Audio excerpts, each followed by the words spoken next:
General साहब, शुरुआत तो जो है वो इसी से करेंगे कि नवाज शरीफ साहब की तरफ अब जो है वो लोग देख रहे हैं, ना सिर्फ दूसरी पार्टीज भी, इसके अलावा पार्टी के अंदर से लोग भी जो है वो ये एक्सपेक्ट कर रहे हैं कि नवाज शरीफ साहब जो हैं, जो मुल्क में बिगड़ती हुई सिक्योरिटी सूरत हाल है उस हवाले से कोई किरदार अदा कर सकते हैं, कोई नैरेटिव बना सकते हैं, अगर बातचीत करनी है तो उसमें कोई किरदार अदा कर सकते हैं। इसको आप कैसे देख रहे हैं? देखिए, मुअस्सर किरदार तो उस वक्त ही अदा होता है जब आप किसी पोस्ट के ऊपर हो as a chief executive of the country, तो आप लोगों को लेन देन करके गुफ्तगू करके आगे चलते हैं। हाउएवर नवाज शरीफ साहब चूंकि एक बहुत प्रोमिनेंट पर्सनैलिटी हैं और उनका सारे सूबों में अपने लिंकेजेस हैं और खसूसन बलूचिस्तान में उन्होंने पहले भी हालात पे कंट्रोल किया था, आपको याद होगा। इसी तरह महमूद चकजई के साथ, इन लोगों के साथ, अख्तर मैंगल और बाकी सरदारों के साथ भी उनकी, और उन्होंने अपनी कुर्बानी भी दी थी, अपनी पार्टी की हुकूमत लिए बगैर उन्होंने दूसरों को किया। तो मेरे ख्याल में ये उनका जितना रोल अदा वो कर सकते हैं, आई एम श्योर वो करेंगे और इसको आगे चलेंगे। लेकिन हमें ये ज़हन में रखना है कि ये जो दहशतगर्दी है ये ओवरनाइट नहीं आई है बलूचिस्तान के अंदर, इसकी एक बैकग्राउंड है और ये ग्रेजुअली कुछ मतलब है ये पनपती रही और अभी इस स्टेज पे पहुंची। इसमें को अंदर के हालात हैं, को बाहर के हालात हैं और ये खत्म भी ग्रेजुअली होगी। और अल्लाह के करम से आप देख रहे हैं कि हर जगह पे कंट्रोल होता जा रहा है। अभी ट्रेन का शुरू हुआ है, बाकी भी बहुत जगह के ऊपर, चूंकि इनिशिएटिव जो है गोरीले के पास होता है, दहशतगर्द के पास होता है, वो टाइम सिलेक्ट करता है, वो टारगेट सिलेक्ट करता है, तो नुकसान वो करता है। लेकिन बहसीयत कौम वो कभी भी रियासत को सरनगू नहीं कर सकता। तो इंशाल्लाह इसके बेहतर नतीजे निकलेंगे। तो जनरल साहब, आपने जैसे कि मेंशन किया कि आपको भी उम्मीद है कि वो ज़रूर एक किरदार अदा करेंगे नवाज शरीफ साहब। उनके ज़ाहिर एक एक्सपीरियंस सियासतदान है, उनके दौर में ऑपरेशंस हुए, उन्होंने वो भी विटनेस किए।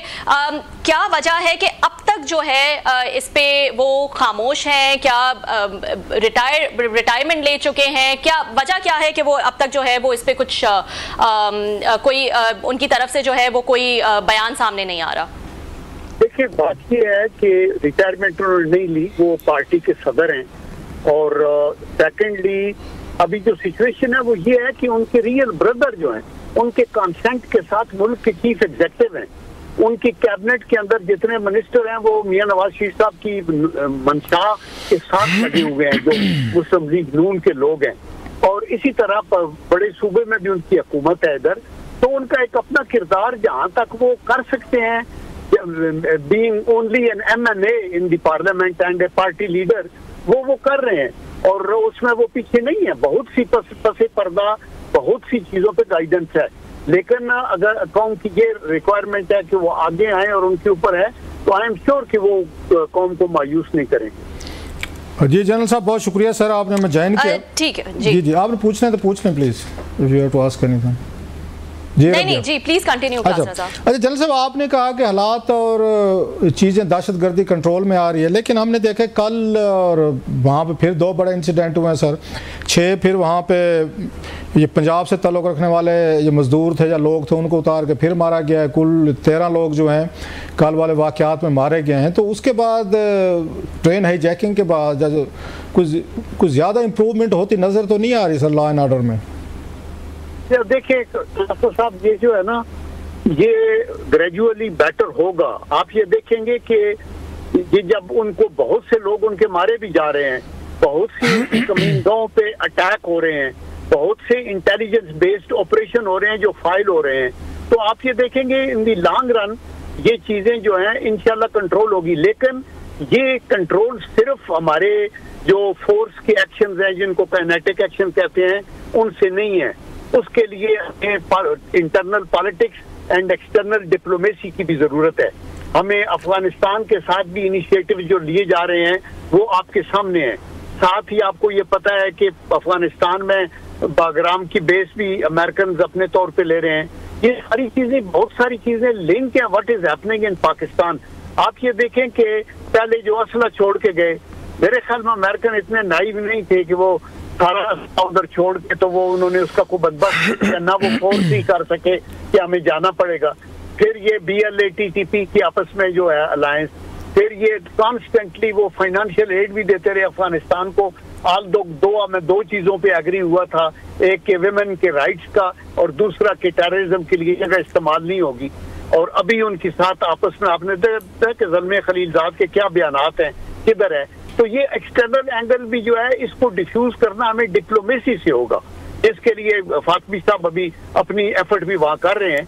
तो मेरे ख्याल के अंदर ये एक कलेक्टिव एफर्ट होगी गवर्नेंस की इम्प्रूवमेंट की विद इन कंट्री, इंटेलिजेंस के शोबों की इम्प्रूवमेंट की, काइनेटिक फोर्स का एक इस्तेमाल, पॉलिटिक्स और डिप्लोमेसी, सम टोटल में इंशाल्लाह आप देखेंगे कि पाकिस्तान कामयाब हो। अच्छा सर, आपने दो तीन बड़े अहम आपने बातें की हैं सर, फातमी साहब पे भी आते हैं, उस पर भी बात करते हैं सर। आपने कहा कि अमेरिकन असला छोड़ के गए वहाँ पे अफगानिस्तान में और वो नईव नहीं थे, जिससे ये तस्वर मिलेगा कि शायद वो तालिबान के लिए या बाकी तंजीमें जो पाकिस्तान में ऑपरेट कर रही हैं, दहशतगर्दी कर रहे हैं, शायद उनके लिए छोड़कर पाकिस्तान में इंप्रेशन भी है।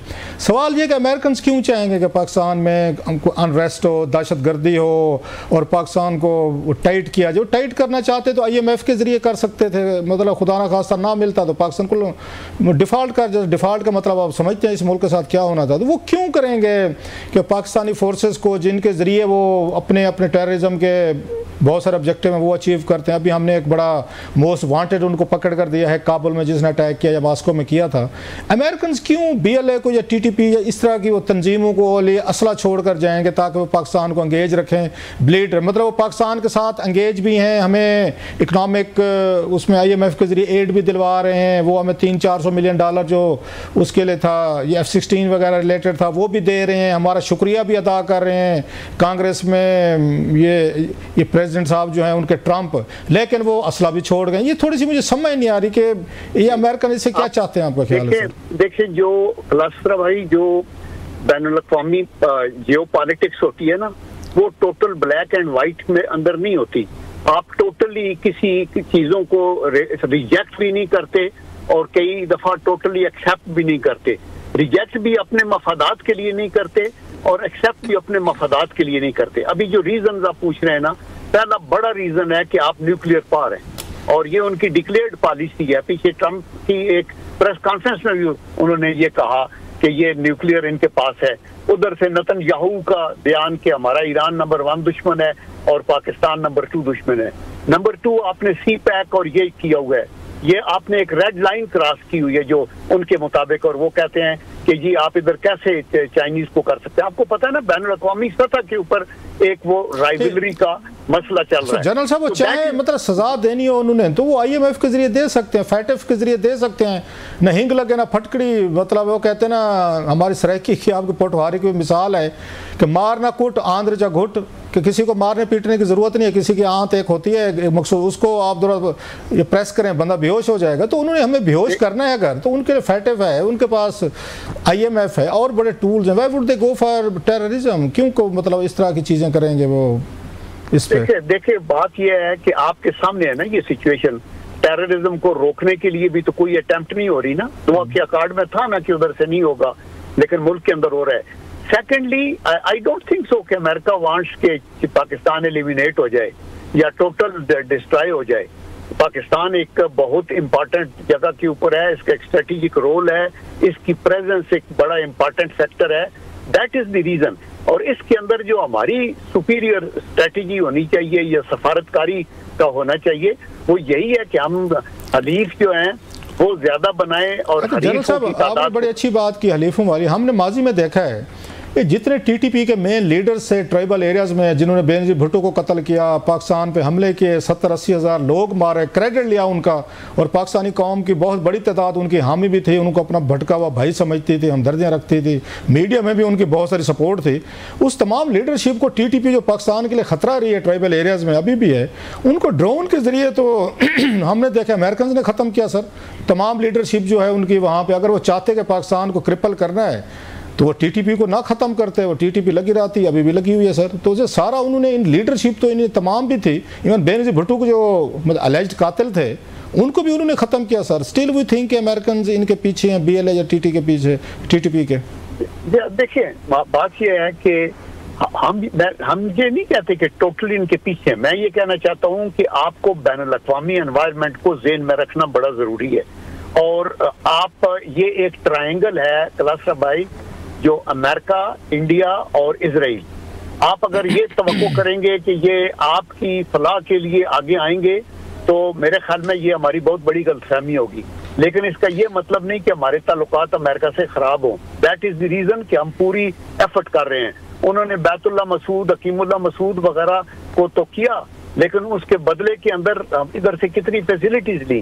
टोटल उनकी जो ट्रेड थी, टोटल पाकिस्तान से ट्रांसपोर्ट, उनके बंदरगाहें, अड्डे, एयरपोर्ट, हर चीज वो कर रहे थे, उधर भी और इधर भी। अच्छा सर, जनरल ये बताइएगा सर, ये बताइएगा कि इससे आपकी बातों से और वैसे भी ओवरऑल यही लगता है इंप्रेशन जो है कि जब तक नेटो फोर्सेस अमेरिकन बैठे हुए थे अफगानिस्तान में, तो पाकिस्तान में इस लेवल की दहशतगर्दी नज़र नहीं आती थी, बल्कि उल्टा वो कंप्लेंट करते थे कि जी पाकिस्तान बेस्ड जो यहाँ पे हकानी ग्रुप है, यहाँ के तालिबान जिनको हम गुड तालिबान कहते थे, स्ट्रेटेजिक एसेट कहते थे, गले से लगाते थे, 12 खाओ में रखा हुआ था, हमारे पास यहाँ पे घर रह के रह रहे थे, क्वेटा, कराची, इस्लामाबाद भरे हुए थे उनसे। उस वक्त वो कंप्लेंट करते थे और हम उस वक्त कहते थे भाई साहब आप अपना घर ऑर्डर, हाउस इन ऑर्डर करें जनाब, आप अपना मामला खुद देखें, आप अपने आप की अब सिक्योरिटी ठीक नहीं है तो फोर्सेस ठीक नहीं। हम उस वक्त ये कहते हैं आपको पता है सारा सर।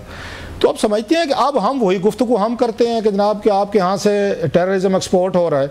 तो वो जो वहाँ अमेरिकन बैठे थे, अशरफ गनी बैठे थे, हामिद कारज़ई बैठे थे, नेटो बैठे थे, इंटरनेशनल फोर्सेस बैठे थे, अगर मौजूदा तनाजुर में देखा जाए तो वो तो सूट करते थे पाकिस्तान को स्ट्रेटेजिकली। हर मुल्क अपने फ़ायदे देखता है, अफगान जाने और वो जाने, हमारा यहाँ टेररिज्म इस तरह नहीं हो रहा था बल्कि हमारा हाथ ऊपर था। तो वो हमारी गलती थी स्ट्रेटेजिकली जिस पे शादियाने बजाए गए थे कि अफगान सारे आज़ाद हो गए हैं और उन्होंने ग़ुलामी की जंजीरें तोड़ दी हैं, वो सारा हो गया है। डू यू थिंक कि उनकी प्रेजेंस वहाँ पे ठीक थी? हमने उनको निकाल के अमेरिकन नेटो को गलत किया, अपने इंटरेस्ट के खिलाफ काम किया हमने? नहीं, देखो हमारी गलती बिल्कुल नहीं थी। हम यूएन के चार्टर पे चलने वाले मुल्क है, हम बैनुल-अक़वामी क़वानीन को मानते हैं और इसलिए हम अफगानिस्तान के अंदर खास सोवियत का ऑक्यूपेशन हो या अमेरिकन या नेटो का ऑक्यूपेशन हो, हम ये समझते हैं कि ये दूसरे मुल्कों की सोवरेनिटी जो है उससे ख़त्म होती है और ये बिल्कुल हमें एक्सेप्टेबल नहीं है। And that is the reason कि उस वक्त। लेकिन सर मैं आपकी सारी बात काट रहा हूँ, जो रजीम उसके बाद आया है तो वो तो हमारी सॉवरेनिटी के खिलाफ हो गया सर। हमने अपने मुल्क की सॉवरेनिटी देखनी है सर। इस वक्त हमारी सलामती को खतरे हैं और वहीं से खतरे आ रहे हैं सारे सर, अफगानिस्तान से आ रहे हैं। लेकिन इसका ये मतलब बिल्कुल नहीं कि हम ये कहें कि अफगानिस्तान के ऊपर एक फौरन तसल्लुत होना चाहिए ताकि हमारे मुल्क के मामलात हल हों। हम कहते हैं अफगानिस्तान एक इंडिपेंडेंट मुल्क रहे, अपनी सोवरेनिटी को खुद नहीं सर, हम भी तो तसल्लुत चाहते थे ना। इन्हीं गुड तालिबान को हकानीज एंड कंपनीज जब माजी में जितने भी रहे हैं, हिकमत यार थे, कभी उसके बाद रबानी थे, तो अब ये नए तालिबान आ गए, मुल्ला उमर आ, ये तो भी हमारे तो एसेट थे। हम भी तो इनको लाना चाहते थे, इनके जरिए हम इनका तसल्लुत चाहते थे कि पश्तून स्पीकिंग जो है वो काबुल में बैठ के हुक्मरान होगा तो हम बड़े महफूज होंगे, हमारी ये बॉर्डर हमारे ठीक होंगे और हमारे यहाँ टेररिज्म नहीं होगा। हम तो इनको इसलिए सपोर्ट करते रहे हैं इतने सालों तक कि काबुल पर अगर ये लोग आ गए गुड तालिबान तो इनके आने से हम ये स्ट्रेटेजिकली महफूज हो जाएंगे, हम स्ट्रांग हो जाएंगे, हमारे यहाँ टेररिज्म नहीं होगा, इंडियंस जो हैं वो ये अफगान सैल इस्तेमाल नहीं कर लेंगे। तो 40 साल बाद तो बिल्कुल उलट हो रहा है सर। वो तो 3 सालों में उन्होंने हमें लम्हा डाल दिया और हमारा इस वक्त जो हालत हो रही है वो आपके सामने है। सो मतलब स्ट्रेटेजिकली भी देखें अगर तो हमारी पॉलिसी जो है इट इज़ बैकफायर्ड और हमारे लोग मारे गए हैं, अभी भी मारे जा रहे हैं सर।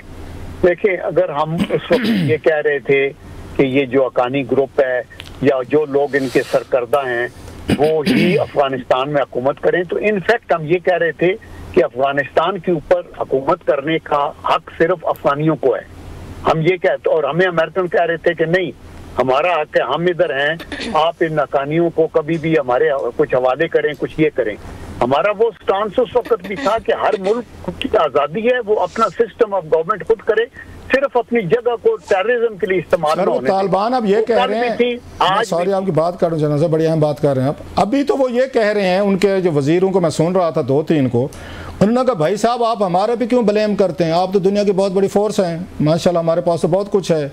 तो उन्होंने कहा जनाब आप अपने बॉर्डर्स को, आप अपनी सिक्योरिटी को, आपके अंदर जो इन्फिल्ट्रेशन इनकी होती है उनको रोकें, अपनी इंटेलिजेंस बेहतर करें, ये उन्होंने कहा है। उन्होंने कहा हम पे तो आप इल्ज़ाम लगा रहे हैं, आपका इंटरनल जो फेलियर्स हैं इन लोगों को रोकने की या फाइट करने की, एलिमिनेट करने की, तो आप हमें क्यों ब्लेम कर रहे हो? तो आप समझते हैं कि कोई हमारे यहाँ कैपेसिटी के इश्यूज़ हैं, हमारे यहाँ कोई विल के इश्यूज़ हैं, कोई इंटेलिजेंस के मसले हैं, हम बॉर्डर सिक्योर नहीं कर पा रहे, जिसकी वजह से वो कहते हैं अब हम क्या करें, आप रोकें इनको, आप इनको स्टॉप करें, इनको फाइट करें। सर देखें, ये वो मतलब है, आई डोंट नो कि ये मिनिस्टर्स जो हैं कहाँ से क्या बात कर रहे हैं।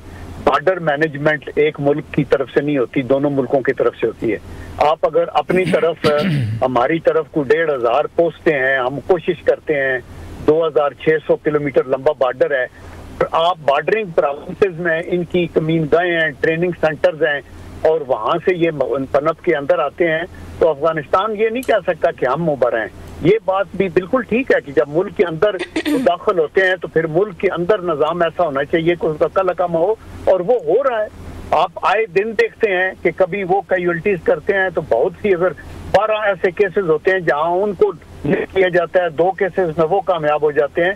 तो ये अनफॉर्चुनेट स्टेट है, हमें उनकी हमदर्दी चाहिए। आपको देखें ना, Afghanistan is on record to have said कि जी आप देखें हमारा तो सॉफ्ट कॉर्नर है TTP, आप उनसे खुद बात कर लें। मतलब ये क्या बात हुई कि उनके साथ हम खुद बात कर लें? आपके मुल्क के अंदर हैं, आप उनको या तो उनको बॉर्डर से पीछे ले जाएं, दूर ले जाएं, डिसआर्म करें। आप उनके हाथों में ये नाइट विजन जो गॉगल्स, ग्लासेस और ऑटोमेटिक वेपन्स और रॉकेट प्रोपेल्ड ग्रेनेड्स और ये इस तरह की चीजें जो एंटी टैंक वेपन्स कहाँ से आए हैं? क्या वो हमने बारूद जो ना बन्नू की उससे कैंटोनमेंट में फटाया, वो हमने पाकिस्तान ऑर्डिनेंस फैक्ट्री से भेजा था? मेरा मतलब है कि खुदा के वास्ते उनको ये बातें बैठ के करने वाली हैं, और उनके साथ जो हमारे पश्तून भाई हैं, जो लीडर हैं इधर भी उधर भी, ये बैठ के बात करें, फॉरेन ऑफिस करें।